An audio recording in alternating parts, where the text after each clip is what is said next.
ciertas pues otras opiniones que no están las de una escuela, ¿sí? Entonces, ahorita vamos a ver el video, la estrella roja, por favor, ahí inicia, y esperamos que sea de su agrado, que se formen una idea de lo que voy a decir a continuación.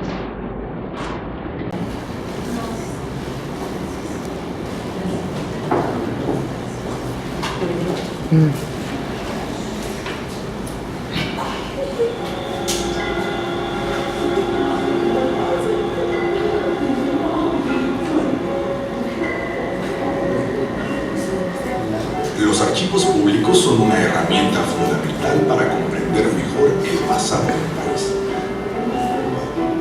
Y cuando están bien preservados y organizados, hacen posible la transparencia y el acceso a la información, lo que contribuye a consolidar la democracia.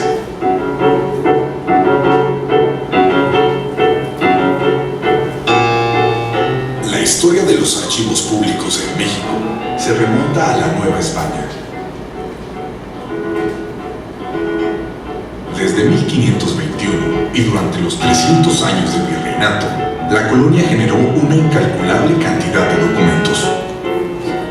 Por ello, en 1790, el virrey Juan Vicente de Güemes lanzó la iniciativa de crear el Archivo General de la Nueva España, que a la postre se transformaría en el actual Archivo General de la Nación. Después de la independencia, el incipiente gobierno mexicano organizó en 1823 el Archivo General y Público de la Nación.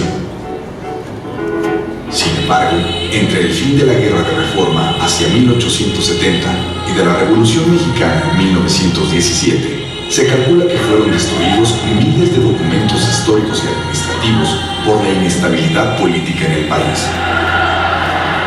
A partir de entonces, si bien se dieron algunos intentos para reorganizar los archivos de la Administración Pública Federal y Estatal, lo cierto es que, en términos generales, prevaleció el desdén de los funcionarios hacia la importancia de los archivos y el trabajo de los archivistas, a quienes se consideraba servidores públicos de segunda, por lo que trabajar en el archivo de alguna dependencia de gobierno era visto como un castigo, en vez de percibirse como una labor especializada y de auténtico interés para la ciudadanía. Al archivo en la administración pública es a la entidad que menos importancia le dan, pero eso es debido a la falta de conciencia de qué papel juega la documentación durante la gestión, para la gestión. En este país puede ser archivista cualquier persona, ¿no? Desde los castigados hasta profesionales de cualquier carrera, ¿no? Y eso, pues la verdad, no es lo correspondiente. Nunca se piensa que en los archivos se hace trabajo intelectual y que los que hacen el trabajo intelectual tienen que tener una formación de lo que es la historia de México y de sus instituciones. La situación de los archivos en el país es de enorme rezago, por lo que se requiere un gran esfuerzo que implica capacidades financieras, presupuestarias, técnicas, humanas, materiales para la organización de los archivos. La falta de profesionales en la materia, el poco presupuesto con que se trabaja y la escasez de recursos materiales han contribuido a la poca valoración de la archivística como un factor indispensable para el ejercicio de la democracia. Eso de que prevalecía el desdén, creo que es hablar muy optimistamente. Con perdón y sin ofender a nadie, realmente nuestros funcionarios en muchos lugares son muy ignorantes. Pueden tener una carrera universitaria y sin embargo no tener una formación cultural que les amplíe ese horizonte en cuanto a lo que es el patrimonio documental, en lo que es la memoria país y lo que la ausencia de esa memoria provoca en el desarrollo, podríamos decir, intelectual, en el desarrollo del propio país. En octubre de 1977, durante una reunión nacional de archivistas públicos en Puebla, se sentaron las bases del actual Sistema Nacional de Archivos. Para ese entonces, ya se percibía la necesidad de optimizar la organización de documentos oficiales y de garantizar el derecho de los ciudadanos a la información.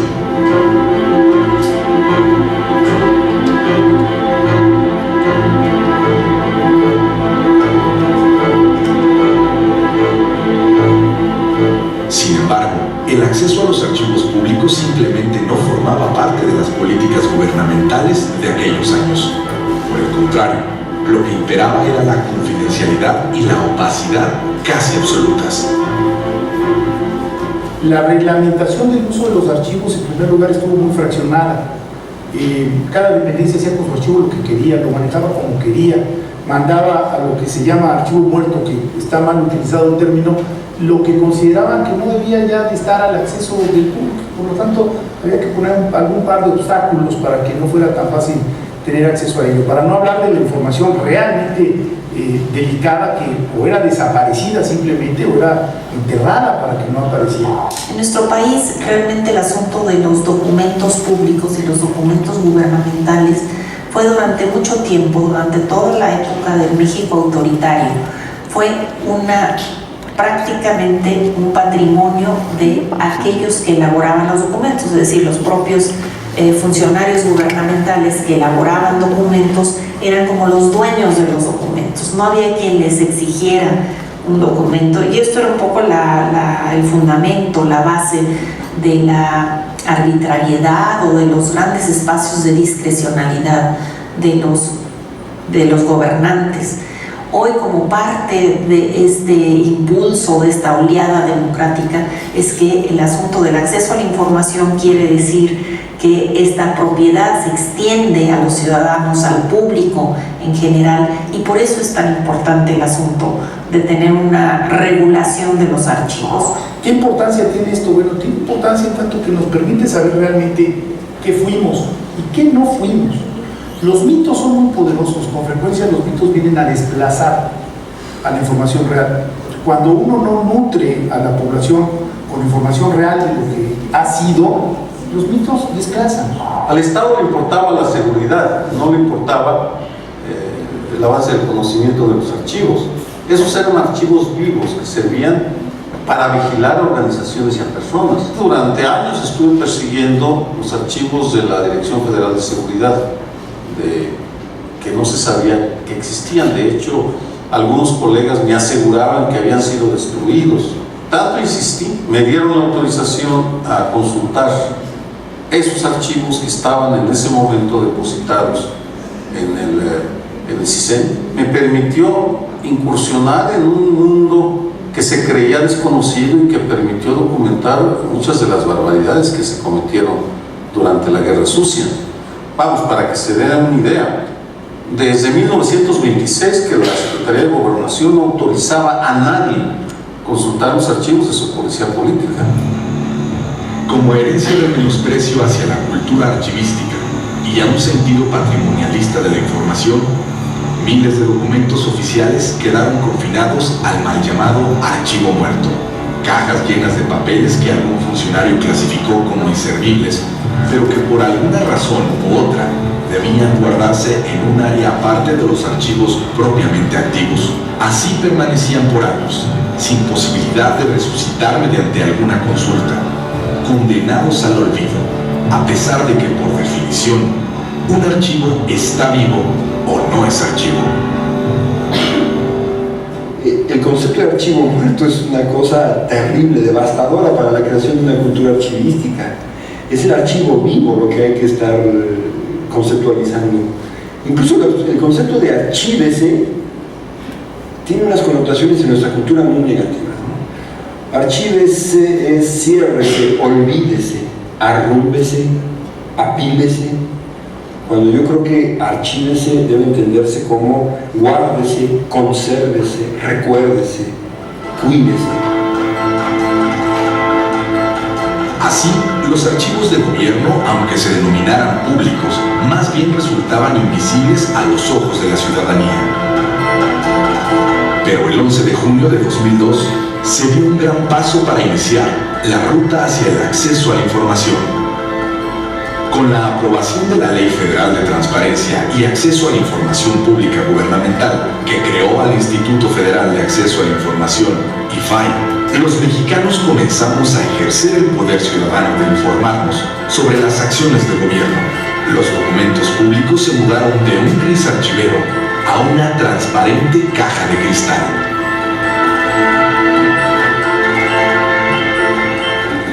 Ahora, cualquier persona, en todo momento y sin tener que explicar el motivo de su solicitud, tiene el poder de exigir la documentación archivística que sustente las acciones de los poderes ejecutivo, legislativo y judicial.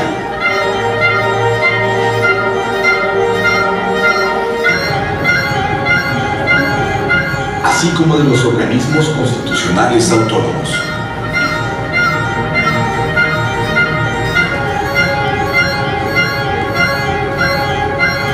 Así, los servidores y representantes públicos pueden rendir cuentas al ciudadano común, que es para quien finalmente trabajan. Tampoco los periodistas teníamos esa cultura de solicitar de esas maneras y de entender y de hacer nuestra la idea y de aplicarla en consecuencia de que la información es nuestra, de que no es propiedad del funcionario, sino que la información es nuestra y salvo en casos excepcionales de seguridad nacional y lo que la ley implica de restricción, todo lo demás tenemos derecho a saber. La cultura patrimonialista de la información, arraigada en algunos servidores públicos, llegó a su fin con la Ley de Transparencia. El acceso a la información ayuda a combatir la corrupción, facilita la rendición de cuentas y mejora la calidad de vida de las personas, pues un ciudadano informado y activo puede tomar mejores decisiones.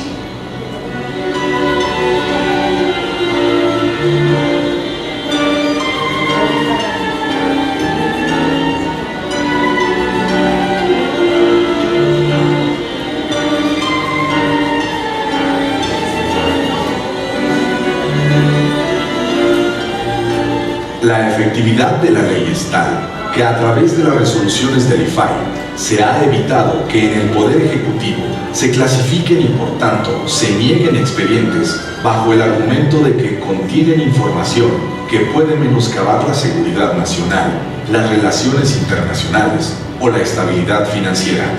De entre los temas relevantes resueltos por el IFAI se encuentra la apertura de información financiera de fideicomisos públicos y la orden de entregar expedientes clínicos a sus titulares. Hoy, los